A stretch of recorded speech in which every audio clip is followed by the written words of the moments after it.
It's not Muppets. Are you really getting the Muppet versus Puppet? Dude, there's a whole somatic thing that I will get into, okay? You do not challenge my love of Muppets, okay? Like, straight up, like... Oh, my God. What? What? They're Muppets, dude. Say something. No. No. There's a firm difference between puppets and Muppets, okay? Okay. Firm difference. Moving on.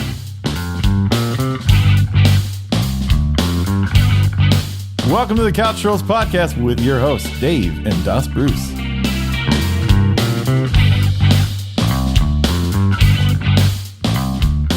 How you doing, man? Not too bad. How about yourself? Pretty good, man. What you been up to lately? Lots of God of War. Lots of God of War? I'm still digging in deep. Okay, so you rented that for how long? A 5-day rental was not enough. Is it a purchase yet? Anyone that doesn't have God of War and a PlayStation 4 needs to buy God of War. I'm never going to get around to that. I'm 25, 30 hours in. That's long for God of War. How long were the other ones? 12, maybe 15 tops. They were all on like PlayStation 2 though, right? Other than the third one. But God of War it has this crazy dynamic where it has Metrovania type things in it. Okay. So not only is it a long narrative story, but it also has spots throughout the whole game that you can come back to with other abilities to open up more doors. Nice. And there's these big boss fights that are Valkyrie fights.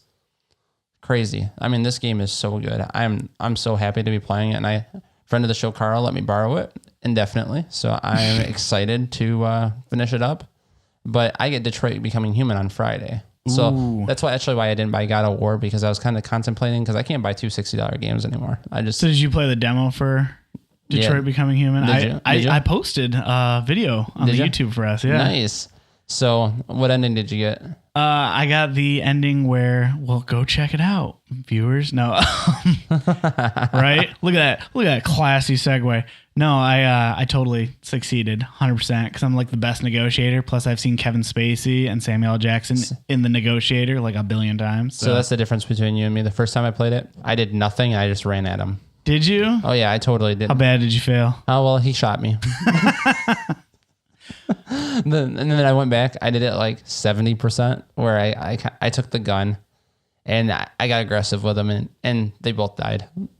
So apparently, I just play it like Rambo and just run and gun. And apparently, gunning a hostage situation with a child is a bad idea. What? Who would have thought? Looking for the facts and getting all the clues was how you solve that case. You know, I'm surprised that game's not getting more shit, considering the fact that, like, with all the, like, I'm not going to get into political events, but they're like, hey, here's hostage situation. Play our video game.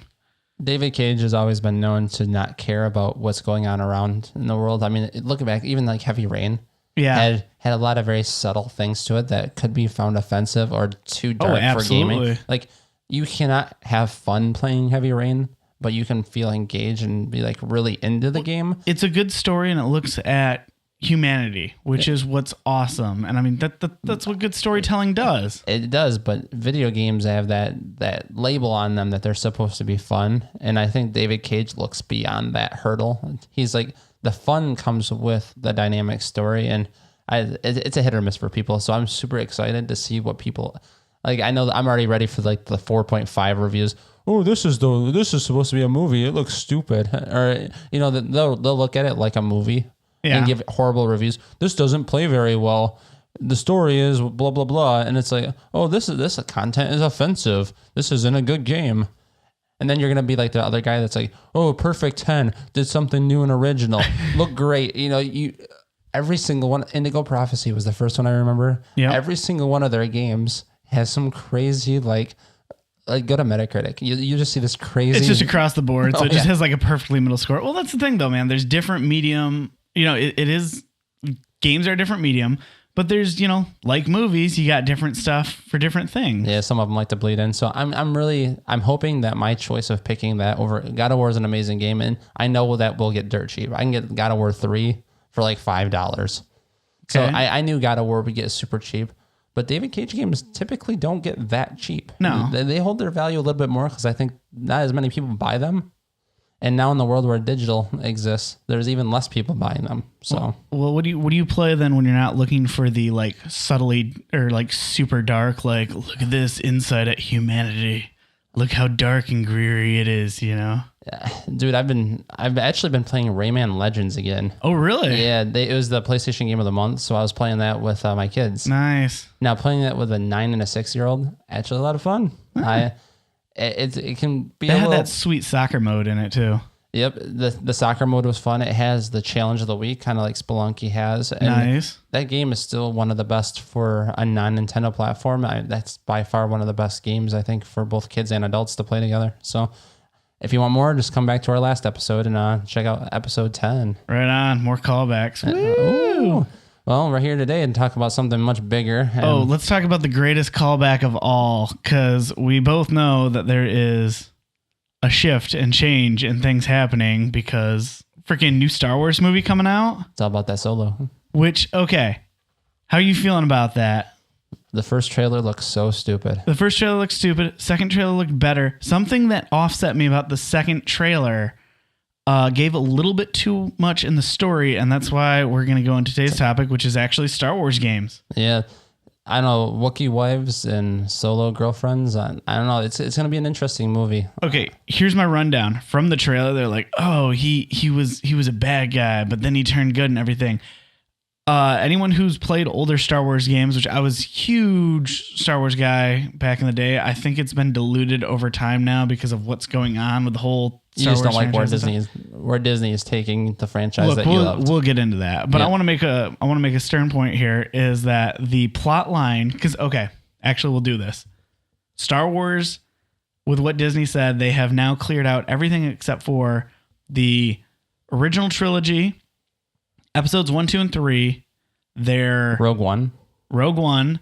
their Clone Wars television series that was the CG one, not the 2D one that I actually enjoyed. I actually believe there are.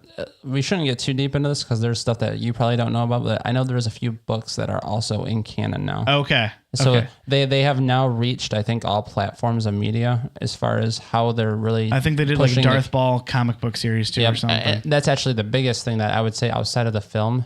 There's like 5 or 6 different comic book series of Star Wars. Like you have all the major characters pretty much have their own series. The Darth Vader one isn't really good.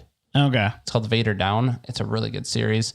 So, we have all these different canon things, but I think So no, here let me do this. So the whole separate canon. So the canon that I grew up with now is now considered the Legends thing, where all the crap that I enjoyed is not necessarily a part of canon. My problem is like there was a game called Dark Forces back in I want to say like 95 roughly. It was a PC game, awesome, but the storyline from that game is what I feel like they're stealing for the Han Solo movie. And while that's cool in concept, I feel like that worked really well as a game. Did you ever play any Star Wars games growing up? No, honestly, I was introduced to Star Wars in like 1999. Are you serious? I completely. It was like dude, I completely was that dodged episode Star Wars. 1? I actually saw the original trilogy because they were re-released in theaters. Oh my goodness. You had all the CG, nasty, blinking Ewok type crap. But I feel like it was at a good time for me to see Star Wars because if I was younger, I would have saw it and would have been naive about it and would have had all this nostalgia attached to it like most people. Don't But wait, see, whoa, pump your I- brakes. I am now. I was older where I watched Star Wars and I felt like I had a teenager eye versus a kid's eye. So I was able to understand that. We were barely teens in 99, man. Yeah. But I was old enough to understand that Star Wars was not as great as everyone thought it was. Lies. The original trilogy is great. Yep. So clearly we're on different paths, but That's fine. We can fight about Star Wars games now. let's just keep it real simple before we get into the games. What's your ranking? Rank all 9. Include Han, even though you haven't seen it yet. Oh man. Okay. So it's really busted in 2 camps. It's like what's good, okay, and bad. Original trilogy, Star Wars New Hope, Empire Strikes Back, Return of the Jedi. Wait, can I actually include the Ewok movies? Because I kind of like those. Those were made for TV and terrible, but I got a soft spot for those. They're not canon. They're not canon. Okay. Original Star Wars trilogy, I will say, I think episode 3 and then episode 7 are in the camp of okay to good. Or like really good. So much hate oh, on I this. know. It's This great. is going to be so bad. Original trilogy is great. Then there's those 2 flicks that are okay, and then everything else is just kind of garbage. And see, for me, I actually put Rogue One at number 1. Rogue One is awful. Rogue One is the only Rogue One is awful. What was good about Rogue One? It's a complete story where I have a beginning, middle, and end to the hero's journey in the movie. I have characters that are good, I'm not sorry, great. who was the main character in that? It was some random girl. That's what makes it great. It doesn't have to be about some big legacy name character. It does. That's the whole point. It's the galaxy's at stake, man. The Meanwhile, you got robots cracking half crappy jokes. I liked it because it was hated that it was, robot. it was a snapshot in the galaxy instead of being. It doesn't have the stakes are not as high in that movie as it was, and it also fixed. It was. The stakes were the highest in that. Are you kidding? If they didn't get those plans, well, Death Star, then they were screwed. It was a story that didn't necessarily need to be told, man. No, but it fixed the biggest plot hole in the original. What was the biggest plot hole? How easily they took down the Death Star. They just walked in there and shot it. They had the plans. That was there. How'd they get the plans? Oh yeah, Rogue One. Making it the most important movie, because without Rogue One, you didn't need to see that. It was no. But from someone looking for a complete story without seeing all the other movies, it was the best standalone movie. The best thing in Rogue One was the Darth Vader fight scene that they filmed like 2 weeks before they released and slapped on the end of that movie. It definitely helped. It was like the only good part. But so you're interrupting my rankings. I'm here. sorry because it's awful. So Rogue One's my favorite. And then I would say that the original trilogy would probably follow that. And then it'd be 7. Okay. And then 1. Really? Yep. I think the pod racing was the highlight of the pod movie. racing was cool in the Darth Maul fight scene. We'll get more into that because pod racing was a big thing for me. Okay. And then Darth Maul, cool character. Yep. Poorly implemented like all other Star Wars movies. And then you go on 2 and 3 are terrible. And then I really hated 8 too. I've now seen it a few times and I've liked it less and less every time I've seen it. So I've given all the Star Wars a try, but Rogue One. You're not even a Star Wars guy to begin with, though. It's not about Star Wars. I think it's more about space. I'm just not into space stuff. Why? Like I never liked Lost in Space. Lost in Space was cool. I never liked Star Trek. I never liked Star Wars. I don't even like Green Lantern. And I like DC Comics. It's just I don't like that cosmic. Green Lantern is like the worst. I don't like cosmic space stuff. Cosmic stories, I think, is what it really comes down to. I'm just not a big Silver Surfer fan. Right. I can go a lot deeper in the comics of it's just too much. I think it's just too out there for me. Which is fine. So what was your first introduction to a Star Wars game then? What was the first one you picked up then? Actually, the first one I played was actually that fighting game that came with the PlayStation demo. I got my PlayStation. Masters of Tirishawa or what? I can't even remember the name of that. That was so bad. It was 8 like or the 10 Tekken characters. It was the Tekken style fighter.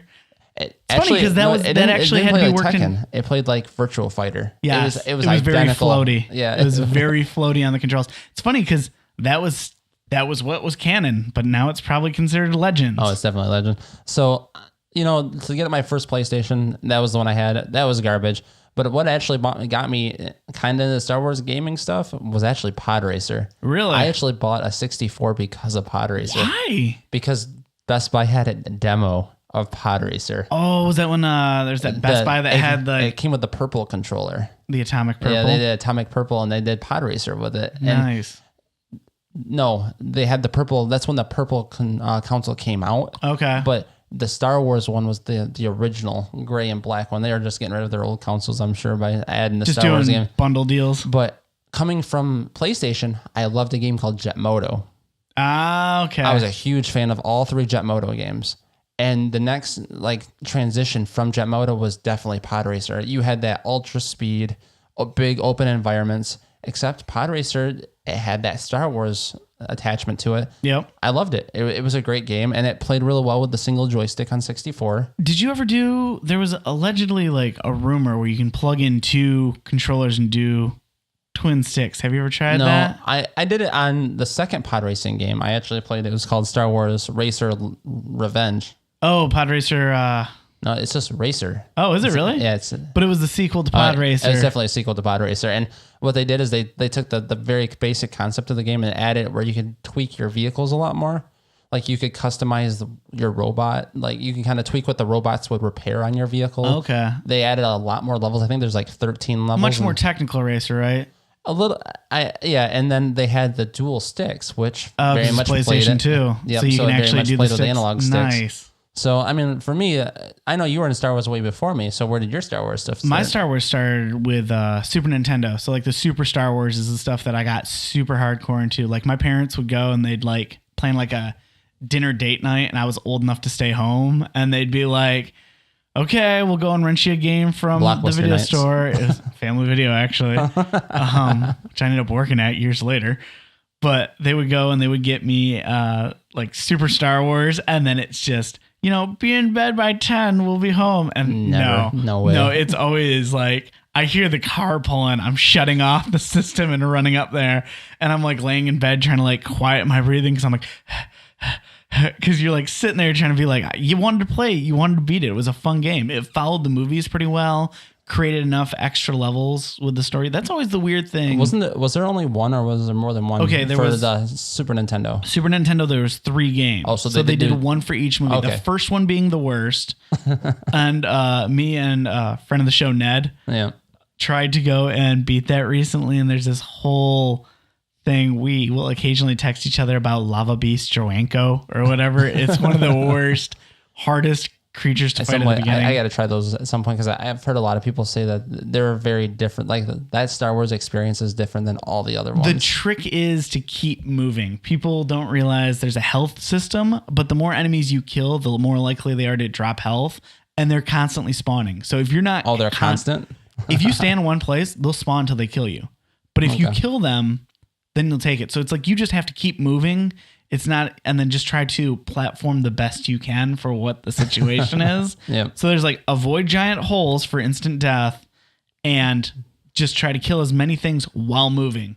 If soon as you stop, you're screwed. And I mean, then you fell right into you were a hardcore original Xbox guy. Oh, yeah. And I know, I felt like that's when Star Wars peaked in its exposure. Like There were so many games. They did not do well at their start, though, because one of the, it was close to one of the launch titles. I remember going over to this one kid's house. He had gotten an Xbox, and he had Halo was his big one. I can't remember what wrestling. I think it was like SmackDown 3 or something. But he also had Star Wars Obi-Wan. Okay. That is one of the worst games you can possibly play. It sounds cool in theory. Get to play as Obi-Wan, separate storyline. He has a sniper rifle. Obi-Wan doesn't believe in blasters. And there's sniper rifle sequences. It's like having a Batman game where Batman gets a gun. Yeah, pretty much. Like, you're like, what is the point of this? On top of that, the controls for the lightsaber was equipped to the right stick, which sounds cool in theory. Like, oh, I can flail it around, but it's not 1-for-1. Was the equivalent of Fight Night controls. So you like swing the stick out into the right, and he'll do like this half crappy side slab. You got to pull back on the right stick to go and block shots. The force powers were kind of cool though, because you could force push people off cliffs. They had like a very basic physics engine, so you could pull stuff off walls. Okay, was it similar to Jedi Power Battles then? No, it was way worse. It was way worse.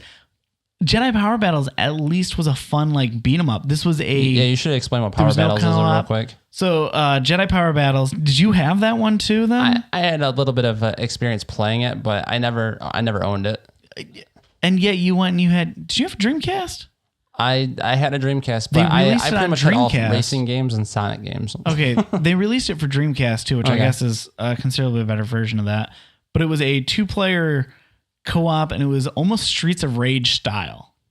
Was it like Ultimate Alliance?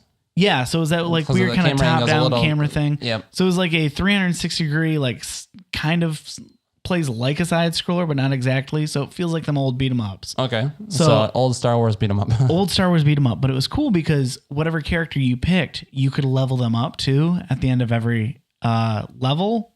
Okay. So you get special powers. Each person had a different move. Like Obi-Wan had like this thing where you'd like swing, like fly in and just take out like a whole bunch of people. Mace Windu had like a like deflect where you just throw the lightsaber and like crouch, and it just fly all around him and clear anyone around him. Now, was that inside the episode 1 story? That was all within episode 1. Okay, so it was essentially a movie. It was the movie game. No, because there was a movie game for Star Wars Episode 1 also, which I don't own, and I guess would be more like what the Obi-Wan game was. Okay, so the Obi-Wan game, terrible, but a game that's considerably older, much better. Yeah, it's kind of weird because it's like I feel like they had like a patch of like good and then bad. Because what is it? Did you ever play Super Bombad Racing? They were just starting to throw. Oh no, See, I Pod Racer was great, but you could smell the terribleness in that game. Super Bombad Racing was. I think they were like, let's go with the Mario Kart. Let's make big, giant, cute characters and put them in tiny cart. What was your next? What was your next game then? Dude, Battlefront, honestly, for Xbox. Battlefront for Xbox was good. That was, I had first played it on PC at a LAN party. I played it at LAN. Oh, really? Because I'm old. Old internet cafe. I mean, that was 2004. So that was when we were in high school. And that was kind of my first experience sitting down at Naboo and just, it was great. I really liked the original Battlefront game. I thought it was really fun. It was just a war combat game in the Star Wars universe. Did you ever play any of the RPGs? No. Knights of the Old Republic was well, from what I hear, that's still considered basically the best Star Wars game of all time. It was a lot like I think you played Jade Empire, yeah, right? I've played a lot of BioWare games, but the reason I never got around to that one is I was really late to Xbox anyways. I mean, I got Xbox right at the end of its life, right before the 360 release. We were playing Mercenaries, which was also LucasArts, ironically enough. Yeah. Yep. So I just didn't get into it when it was big. So I kind of just missed over it. I had Jade Empire. I liked that one. And then I'd moved on away from it. And people, even to this day, still talk about how they play that game. And I feel like a couple of years ago, I tried to go back and finally play it. It looked terrible. And I just don't think it aged well for someone like me who had never played it before. I have no nostalgic attachment to it. You're not even a big Star Wars guy, man. I don't, and see, I'm still... Which I don't understand. I still the stay world, open. the lore, it's all good. And you're like, story. I want story. I played all the Lord of the Rings games, and there were some real doozies in there. You know what's funny? Those Lord of the Rings games, that exact same engine port was what they did for like episode 3. Oh, I'm sure. You remember that? I believe it. Did you? I remember me and Brandon actually bought episode 3 because it had scenes from the movie prior to the movie coming out, because this was like a pre-internet era type thing. It was weird though, because like movie tie-ins kind of work well, but they always don't. Like you want them to work well. It was a good marketing thing, I'll give them.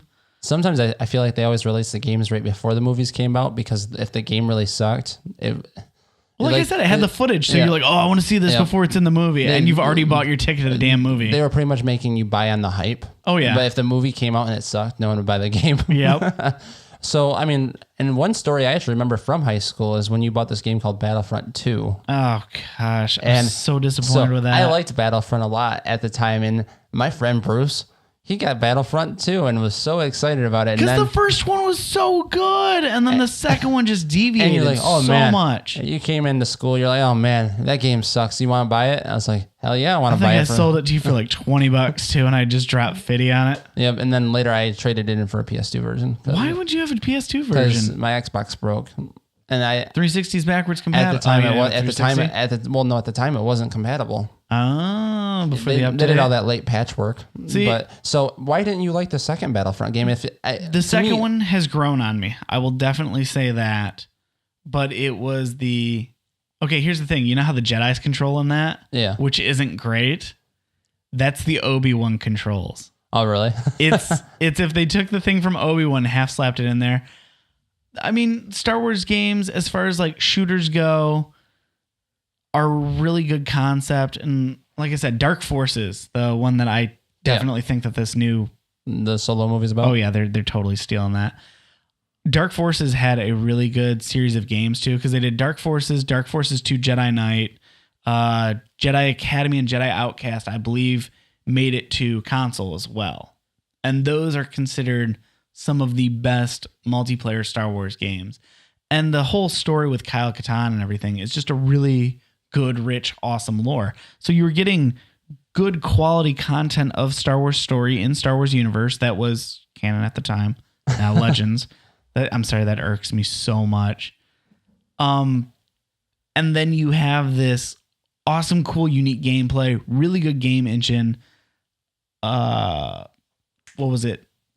Jedi Knight, the first the first sequel to Dark Forces, you could actually lop some dude's arm off with, because that was the first time I remember getting my hands. So were they considered mature games, or were they? No, they were still games? teen, because Okay. theriz's no blood. Because with the That's- lightsaber, you're Star Wars. cauterizing Star Wars wound. blood doesn't So exist. you cut off an arm and it just sizzles, and it's Of awesome. course There's it like a does. little smoke trail. That was the first time though that you really got your hands on a lightsaber and felt like you could do Jedi moves and powers and awesome. And I mean, speaking of that, I feel like where they kind of peak Star Wars, there were 3 games. You had Republic Commando, which was for Xbox, 2005. That's a good shooter too, man. And I thought squad-based shooter, it worked. How did they not do another one of those? It must have gotten development hell at some point, like, you know, where the studio got bought by someone. Something must have happened where that team is gone. Because I feel like that happened multiple times. Sold poorly because it was the end of era. It came out pretty close to the end of the era. I mean, it was an exclusive, so it didn't really get the exposure it needed on like PlayStation, which was the far superior system. And everything at that time. was getting lumped in with like Halo clones at the time, because everyone was like, "Oh, it's going to try to compete not with just Halo." I think the military squad stuff was really big. Ghost Recon and some of those, because Xbox had a ton of those. Well, all that for the Tom Clancy series was awesome because you could do multiplayer on it very well. Psycom, Psycom, right? Psycom. Or I can't remember the PlayStation exclusive one. Oh, SOCOM. SOCOM. Yeah. Wow. Okay. Dude, Yes. I never played any of them, so military shooters were not my thing. Okay. There was nothing about that I wanted to be part of. I was totally in There was fantasy a land. lot of garbage that was getting pumped out at that time, and I think it probably got lumped in Spec with Ops. that. The original Spec Ops. Okay, that games was were- budget titles, and those are great. Don't you dare challenge my they- love of Spec Ops on but PS1. But they definitely blend in. Like, there's like another military shooter game, and then it's like, okay, we'll just take that concept, we'll add Star Wars to it, and you think it'd suck. It ended up being amazing. But I mean, besides that one, there were 2 other ones. I liked it because you could do door breaches, and Wookiees would just like clock a dude, and they go flying, man. Some of the weapons were cool. I don't know. I just Well, it was your gun had different attachments, so it'd use your ammo differently. So you could use sniper rifles and everything. Republic Commando was just a solid squad-based shooter. Plus, you'd like melee a bug it and the was splatter. co-op, wasn't it? I can't remember if it was actual co-op or not. No, I don't think it was. Maybe that's what I was thinking. That's like, probably what it. That's probably needed where it failed. It needed If it. that was more of a co-op game, it'd be great. But like you'd punch a bug and then it'd like splatter on the screen, and you get this little laser that would come and clean your visor Yeah. off. Oh, I was forgot about that. super cool. But no, that to me that was probably the most creative game they made. But the best one was Force Unleashed. Ooh. I mean, Force Unleashed. This just proves that what Star Wars games do wrong is they link too hard to the story of Star Wars. They don't just use all that lore. They have to link themselves somehow to the movies. And the further they get away from these movies, the better the games are. You have Knights of the Old Republic, the game that people love. That's, I think, 1,000 years before. Yeah, it was 1,000 years. I so- want to say before the original trilogy. And that's a fantastic game. This Commando game, Republic Commando, great. Unleashed, great. It was stuff that was happening during the time of the movies, but in a different setting. In a galaxy far, far away. Waiting for one of us to ruin this entire podcast. But you know, Force Unleashed, the ability I was crushing TIE fighters in the air. It was everything completely blown out of proportion. That's what made it fun. But it was still, because you played Darth Vader's Secret Apprentice. Yeah. So it was still tied into the lore of the world. Yep.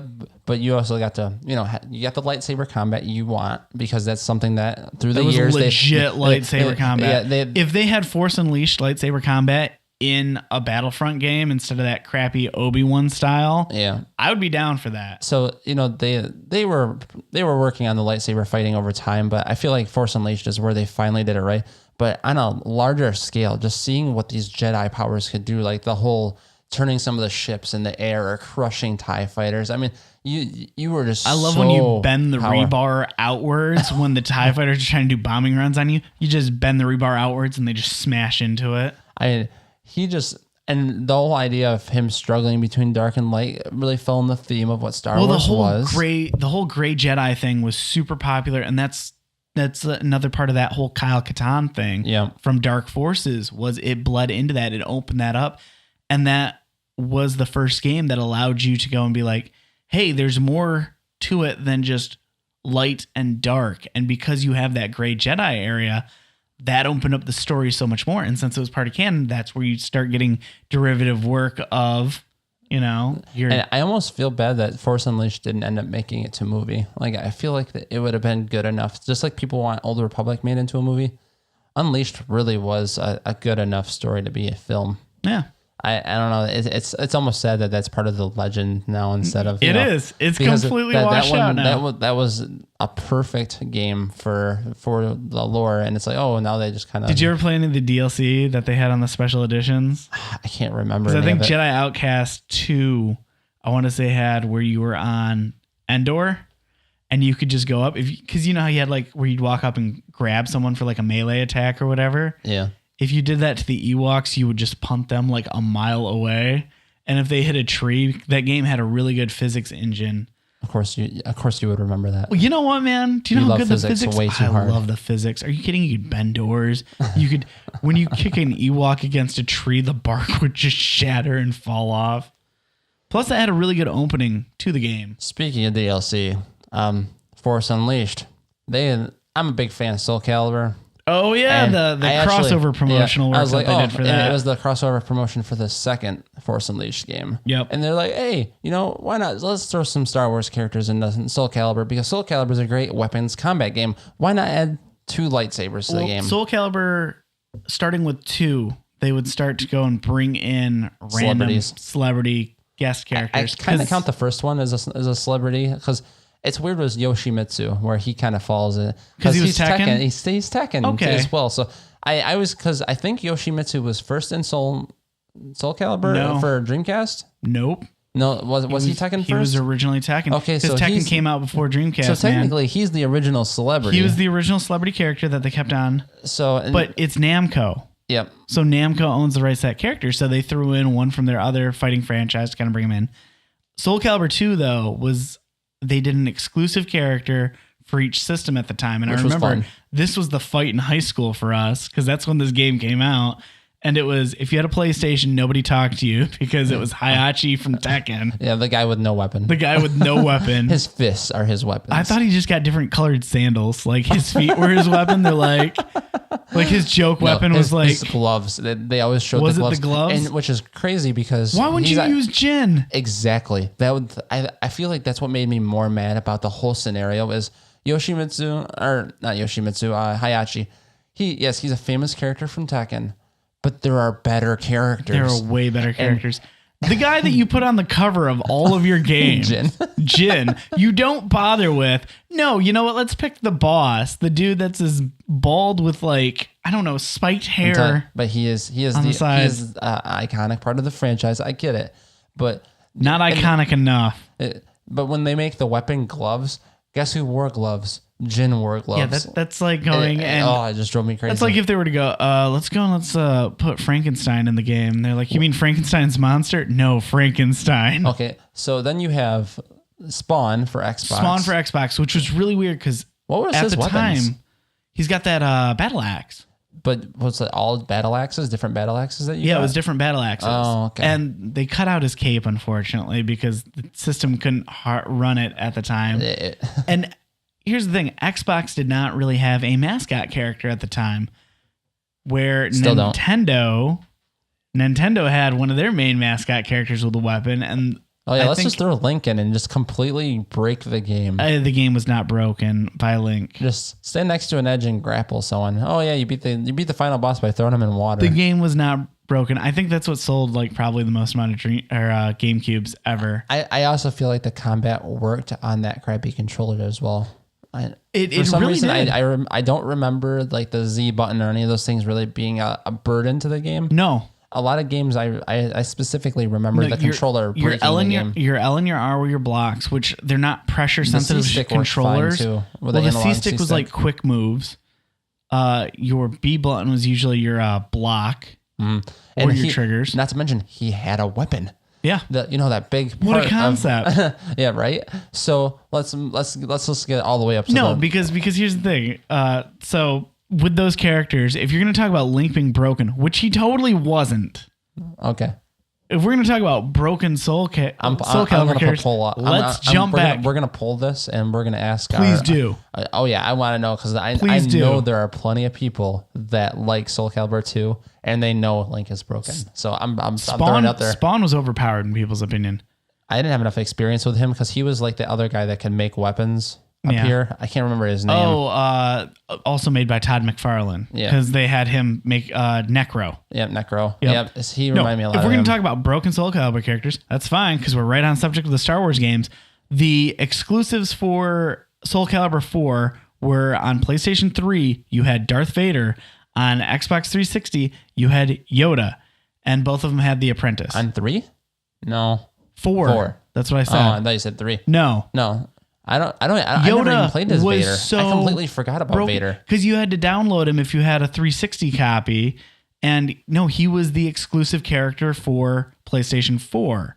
You could buy with the DLC the other character. So you had the 360 version? See, for Soul Calibur 4, Yes. it's the Apprentice and Yoda. Yes, on 360 you could download Vader. Yeah, and He was something that you that's had to pay totally over for. me. I never And did then if it. you had the PlayStation 3 copy of Soul Calibur 4, you got Vader and the Apprentice. So that was the less broken Really? version of the game. You could pay for Yoda. No, Yoda. The thing that reminds me most of Yoda is Odd Job from He was too damn GoldenEye. short. Like in GoldenEye, it's like a certain percentage of your shots will just miss just because of what character you are and what weapon you're using. With Yoda, it was like if you didn't use your low kicks and a lot of your like Yoshimitsu was great because he had like that spin. Yeah, that low kick spin combo. Oh yeah, Yoda. The only thing that made him fair to fight is the fact that to grapple, you had to jump at him with Yoda. So you threw yourself in midair. No, because the grapples were unbreakable too. Because either you get hit by it or you grapple when he grapples and it cancels the grapple. Yep, and Yoda just completely broke the game because you get near the end of like the survival modes or some of the other modes, and it's like, oh, you fight Yoda, oh, you lose. I hated that so badly. Yeah, but I like the idea that they celebrity guesting for the game, especially because the next game that's coming out has Witcher. Oh, really? Yeah, Witcher's going to be the main character. Who owns Witcher? What is that? CD Projekt Red? CD Red, yep. Nice. And that's going to be, Witcher's going to fit perfect into it. But for some reason, Star Wars, I felt like they should have used just the Apprentice. Yeah. And no Vader, no Yoda. Get rid of the legacy characters and just really use just him. And I feel like they could have found another character that would have gone. He was relatively balanced. Yeah, they could have figured a different way to do it, but it is what it is, and it's definitely the past where Yoda's just a terrible character for fighting games. But I mean, we can't deny the fact that now we have to talk about Battlefront. EA's Battlefront. Okay, thank you. I was hoping they would differentiate. It's the elephant in the room. Come on, we have to talk about this because I know we also feel different about EA's Battlefront. Well, okay. Battlefront, I love. I love the first Battlefront. I've grown to love the second Battlefront. EA's Battlefront, though, is a specifically different monster. And they have to technically keep it as part of canon too now? Yes, the EA contract with Disney is any game they make is going to be considered canon. Okay, so any game prior canon is Legends. So do you still count the Battlefront stuff, the original Battlefront stuff, as somewhat lore or no? No, I honestly put that in the pre-Disney. That's that whole Legends I thing? really just feel Okay. so I think that's another way they get away with using the same name is because which was for one a very dumb idea. I hate that because so much. They should have called it something else. But they wanted the hype and they wanted to eat off from the fact that there had been so many years. That's all that they do is eat. But for just to biting kind of put it style, out there, man. the real difference is for people who first, if there are people out there that haven't played Battlefront, especially the old ones versus EA's Battlefront. EA's Battlefront really, instead of going third person over the shoulder, they switched it to a first person optional third person. You could go first person in the original. But this game is kind of built to be more like your Call of Duty type of game. Yeah. And it's Call of Duty, but you're thrown into five. The first Battlefront game, EA Battlefront game, was 5 different locations, all very iconic, great music. Only 2 available from start. Right. And then what they did is they really created an immersive experience for you to get into the war, which I think the sound, the graphics, they had really great ideas. Yes, I will admit that the the visual elements of it, the attention to detail that team put in, graphically, it is beautiful. And everything else is where it starts to fail. Sound design is amazing, but gameplay. Yep. If you can't play it, it ain't worth it.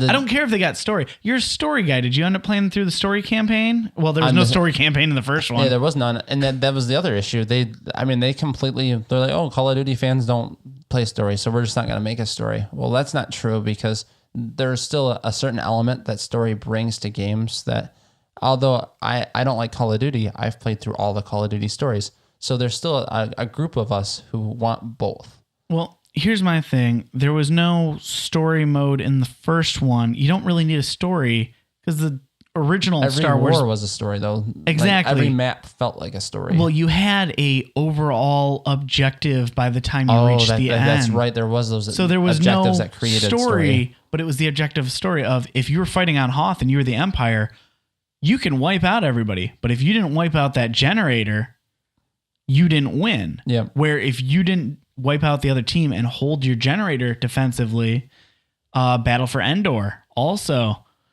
when you're going and when you're the rebels, if you don't bomb the crap out of that shield generator to get the Death Star thing down, you were done. But both of those statements you made are true in the new ones as well. Those objectives were there, but they were not a big part of the game. I feel like where the EA's Battlefront really made two big mistakes. One, respawns were too far from combat. So it made dying such a long experience. It didn't feel like you were actually strategically taking spots on a map either. Because it was, you would spawn in like with a squad or something, which is kind of cool and nice from the Battlefront, or not Battlefront, Battlefield series. Yeah. I like the little, like, if you're rolling with a squad, you could be like, I always want to spawn on this dude who's my captain. Yep, which is nice, where you can kind of transfer your spawning with your team. Yep. But sometimes if you're, especially, I played the EA's Battlefront by myself. I never played with any friends online. Neither did I. And my experience was terrible because I never really felt part of a team. I never felt in combat. And then the biggest mistake they made was the vehicle tokens.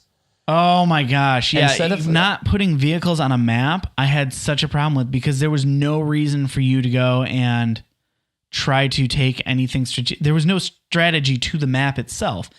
In the original Battlefront, you would go, hey, there's vehicles at this spawn point. Maybe we should take this spawn point so that we're not getting dropped on by Y-Wings. And the tokens were pretty random, if I remember correctly. Like you never knew when there was going to be one available. Oh, and then occasionally you get a vehicle, or you get like a legendary vehicle where you're like, oh man, I got the Millennium Falcon finally after getting like 16 billion TIE fighters. Yep. And then you never learn the controls for it, so you die instantly. It was a complete mess, and I just, for some reason, lack of class. I want to bring that up in a second. What do you mean class? Because there was no classes. You would not pick like a soldier class. You just picked your weapon loadout going into the maps. The weapon loadout was kind of attached to a soldier type, but it was very minimal. It was very minimal. Agree. I will say I did like the cooldown timers on it though. So when you're like, oh, you got a sniper rifle, you get one shot with it, and then you'd have about 20 seconds before you could, or 9 seconds before you can use it again. So that way you're at least not getting spammed by that, or someone spamming the like, I'm just going to give myself health pickups. And see, they did kind of do some semblance of balancing, which was kind of cool. And I will say now, level progression system was awful though. Neither one of us played Battlefield 2. No, I did. Battlefront 2. I did. Did you? I didn't play it just because I didn't play it to extension. I played it very minimally because it was more of the same crap in my opinion. And they did fix a lot of things, but it still just wasn't to jump great. on the second one a little bit. It became kind of a big thing when the second one released, because what they had added was a thing called the loot box. The loot box. Yeah, which was a random chance of having certain perks added. But what they had done is they did it where when you bought these loot boxes, they gave you weapons to basically make it a pay to win. They offered elements to the game to make you better than everyone else around you in a player versus player atmosphere. Well, the first game's progression, let's talk about first EA's Battlefront. If you pre-ordered the game, you got the best blaster in the game. Oh, yeah, I forgot about that. If you didn't pre-order the game, you had to go and wait to rank to level up to 20, which never happened because it was going slow because you were getting slaughtered by people with pre-orders. They did not figure out a way to balance out the weapons. Also, the leveling up system was just atrocious in the first game. Yeah, I just don't feel like any of that part of the game on EA's Battlefront, it really felt engaging. Like I never felt like I really was rewarded when I leveled up. Like it just didn't feel good to play that part of the game. My problem is, as immersive as the levels were, it didn't feel like you were immersed in the battle itself, like you were with the originals. Because the originals, you're like, oh man, when you see an AT-AT walker coming at you, you're like, that's intimidating. But I think I can take it down because I have rockets. Yep. Where the other game was like, oh man, what random luck token did I pick up? Maybe I can take out this person. Or did anyone choose a loadout to no? Fine. Someone choose a different character when you die at spawn to go in, try to go in. You didn't feel like you were playing an objective or your class, which is what that game should have been for the EA Battlefront. It should have been a class-based shooter.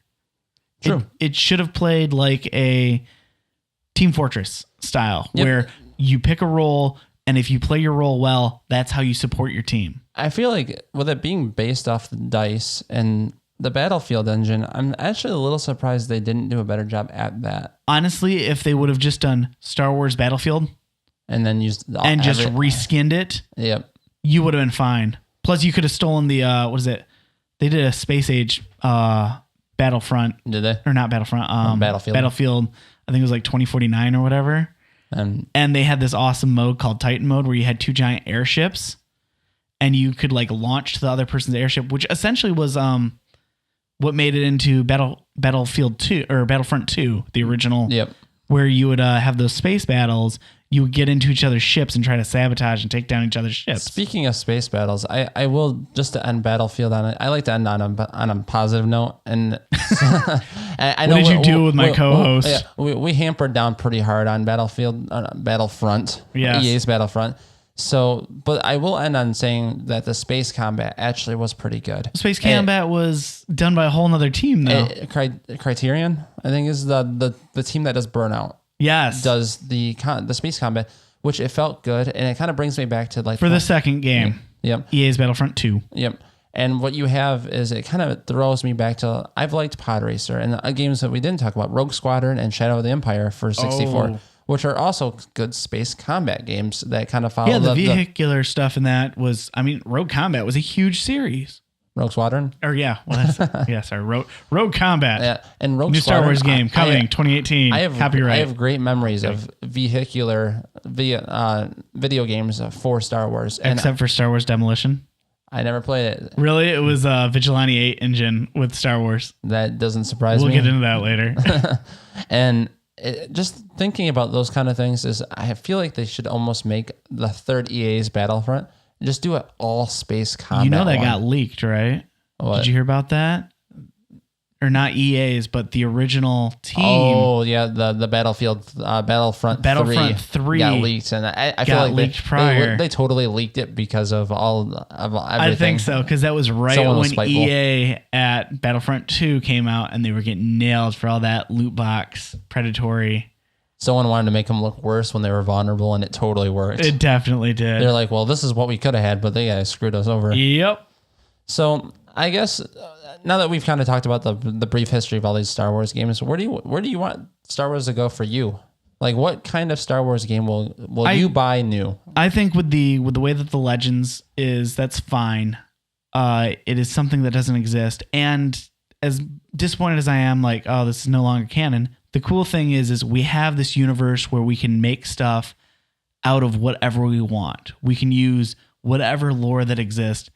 I want to see some games in the Legends universe then, because that way you can bend the rules, you can break it, you can kill characters. Which would also be by a different developer. Yes. Since EA is tied to that canon, it would be kind of nice to have Ubisoft. We'll see how long that goes before they get in trouble. I think they're contracted through the early 2020s. Are you kidding me? Yeah, so I think it's 2022. 2 years then.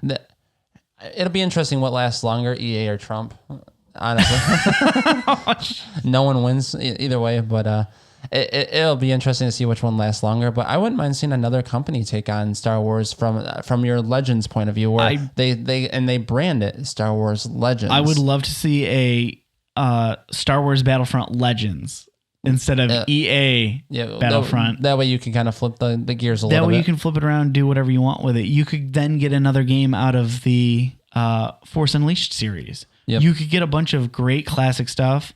I would actually like to see a lot of that Kyle Katarn Dark Forces stuff remastered, because it was a wonderful game, existed, but then you're starting to play off storylines. I would like to see a Lando Calrissian game. Do you really? I do. I want to just smuggle, man. I want to smuggle stuff. A smuggling game would be interesting, but I don't. Where you have to go and you pick up resources at one place, fly to avoid stuff, and then while you're on the Mad planet, Max, but like a space Mad Max game. Space Mad Max with Lando Calrissian. I could see that working. I'm down, and you get Donald Glover to voice it. I'm full in, man. Well, that would be canon then, right? Exactly. No, I'm saying as far as canon game, I want that as my canon game. And see, my canon games, I feel like would follow much more in the house of being into villains. I want to see a Darth Vader game. I totally want to be Darth Vader through a whole video game. It kind of falls in the suit with The Force Unleashed. There's really great new lore built for Darth Vader from different periods of time. He has his own villains. He has his own struggles as a person. How does he get to power? When he first got turned into that, they didn't just immediately respect him and give him an empire. You know, what made him as powerful as he is, and how did he develop his skills? And I feel like there's something to be said with that and something to be built from that. See, and I feel like I already got a lot of that from the previous games. So, but you haven't been to Vader. And I feel like that's... No, but you always had kind of like light interactions, and you can kind of see him controlling everything back on. But you want that control. You want that power. You know, I want to be in God mode all the time, just slaying rebels. You know, I want to see that game, because I just feel like there's a lot of potential with that. Is that why you liked Force Unleashed so much then? Because that opening sequence you played as Vader just ripping people? Well, it's just that, and I feel like the light side gets all the stories. You know, everything is built around the light side of the galaxy. I want to hear more dark side stories. I want there's just as much potential on one side as there is the other, but the other side doesn't get any opportunity to share those stories. That's true. I think that villains were vilified for the longest time. Like, if it was villain, it was bad. They didn't want to go and put that out into the public. But I think the world has kind of embraced Darth Vader, because all these people that grew up with Star Wars, he is the iconic villain. He is, but I think we love him more now than what we did, because nobody liked Vader growing up. When you're a kid, you want Luke, you want the good, That's what I'm talking about. And I've been BioShock. The first time I played through BioShock, I played the evil, bad version. You know, when I play through games, there are a lot of people who don't choose to be on the light side of things. And I want a game where it humanizes Darth Vader, where he makes some of those choices, because he's still human. So at what can you do where you're pushing the limits of the dark side, but still remaining your humanity? So you want that story, though, but told Vader through the interactive medium. Yep. So would you want that as a movie? You know, I don't know. Do you think that would work better as a interactive thing where you get to play, you get to experience that? I would rather it be a video game, because I feel like I want to make those choices for Vader. Okay. I don't want one choice, because I know how it ends. It's kind of like the Han Solo thing, where I already know what Vader becomes, and watching an hour and a half to 2.5 hours, I guess now, Star Wars movie, it's just not going to give me the experiences of what made Vader Vader without being like a trilogy or something. And I don't really need a full trilogy. I want that gray area. I want to see some game crossovers, not like, you know, freaking Yoda and Soul Calibur, but I want you to get your Darth Vader game where you're like manipulating and rocking power and everything. And I want that instant where you're on Cloud City, and I want my Lando Calrissian smuggler game. And I want that to cross over. I want that where I'm making the bad deals with you and you're like fighting Luke. How has that not been in a game yet? That iconic Empire Strikes Back scene where you chop off Luke's hand. If you got to play Vader in that scene, that'd be so powerful. But again, after their experiences with movie-made games, do you really want that experience? Because you know it's going to be bad. Well, the wonderful thing about the way that was shot, though, is you only see part of the fight. So you could expand that out, and that works well in gameplay then. Yep. There's different stuff happening. No, there's definitely potential there. I never even thought of a smuggler game, though. The more I think about it, the more that actually works. Think about it, contraband and stuff. I also want a Fallout game with Star Wars universe. Think about it, scrappers and stuff. Oh. If you were a Star Wars scrapper where you're going around in this giant open world, Are you in canon or out of canon? Then, like, I think it could be in canon because it could be Rey's story prior to. So you want a Rey type story? I want a Rey story in the movie. Like, give me a Fallout Rey where you're going around this desolate wasteland. Now you are talking scrapping stuff. I like the weird pockets of the universe that like Rogue One. No, don't. I want the weird pockets of the universe where I hate you so much sometimes. I want the weird pockets of the universe that pop up that give more to the universe itself, that expands beyond what's happening with the rebellion, but what's happening with the people themselves, and how the inhabitants of all these multiple worlds, all these weird alien creatures that we don't understand, but still somehow exist together. It's super cool concept. I just thought of a really great one. What do you got? We need to make a casino Star Wars game, a straight up a gambling game. Every Star Wars movie has gambling in it. You somewhere. can have that in the smuggling. You can, but imagine You just can the lose. whole game. You can lose your Millennium Falcon to Han Solo because you gambled poorly. But if you make a whole game, they can't do loot boxes. Let's just make a whole game where they're gonna figure out a way to just totally capitalize on gambling and Star Wars. No, world. what they would do is they would do like a Grand Theft Auto where you go, oh, you ran out of money, buy some in-game currency that you can use at the casino. Exactly. That'd be awful. It'd be awful, but they'd totally do it. You know they would too. Well, as long as EA's got the license, right? It's a random casino in the world, totally in canon. EA owns Bejeweled. Why not just go and take Candy that? Crush Star Wars. Dude, why not, man? That'd be awesome. I'd be down for that. No. Star Wars themed Candy Crush? And that's what Making TIE fighters blow up stuff? That's like the gateway to all bad games is when you start going, like, I know there's already mobile Star Wars games of all sorts, but it can only go downhill from here. Well, I don't know. I think that there's a lot of opportunity for stuff, but I want a Smugglers game so bad. You stick with your smuggler, I'll stick with my villain. All right. But just to kind of end the show, again, I hope you guys enjoy the show.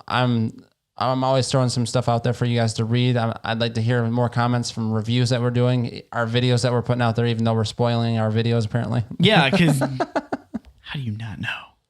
How do you not know Detroit Becoming Human? But we will definitely have a lot of coverage for Detroit Becoming Human. I'm going to probably post quite a bit. And are you going to put up a review for that once you get at least one playthrough? I'm definitely going to put a review up for it because I feel like it's going to be more of like an honest review from someone that plays narrative video games. And I will be judging against all of its peers. And I have a lot of high expectations for the game. But again, I'm working on my writing by sharing my views through writing. How would you like David Cage to go and do a Star Wars game? Oh, it'd be great. Someone would just they would just do some terrible things and Disney would never approve of it. It just wouldn't work out. They wouldn't even talk to David Cage yet. Why did we hire you? Oh yeah, you're the guy that made that game about a guy that had split personalities that murdered people. You have the guy that blacks out and his kid drowns. Oh yeah, there's no good way of handling that. A little too dark for the Star Wars universe. Way too dark. Just throw in Legends, you'll be okay. We'll let him do the Darth Vader game. I guess that's our show for the week, man.